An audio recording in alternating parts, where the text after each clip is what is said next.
মানুষের বিবেক, মানুষের জ্ঞান, মানুষের চিন্তা ভাবনা কোন পর্যন্ত গিয়ে পৌঁছাইছে তা আসলে বলা বড় কঠিন।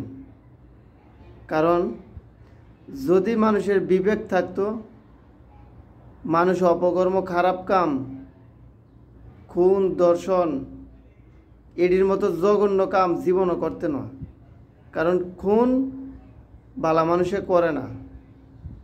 একজন মানুষ, পৃথিবীতে যতটা মানুষ আল্লাহ পাঠাইছে সবার বাঁচার অধিকার আছে। একজন মানুষের স্বার্থের লাগে আরেকজন মানুষ মাইরা লায় তে কোনো দিন মানুষ হইতে পারে না।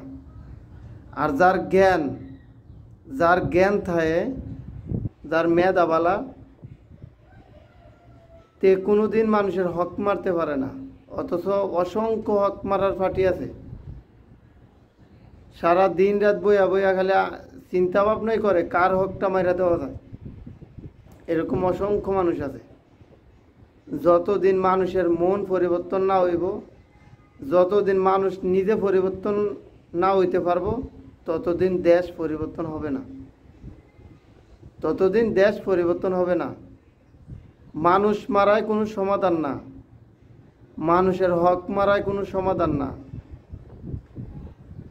নিজে বাঁচার লাগে আরেকটারে মারা লাইলাম, তেও তো আমার মতো দুনিয়াতে বাঁচতে আইছে।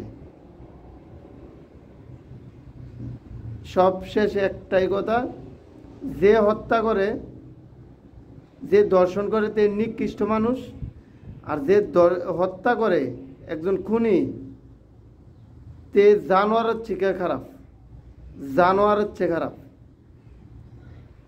ঠিক আছে, জানোয়ারের দাম আছে, একটা খুনির দাম নাই। ঠিক আছে, এই অবস্থা।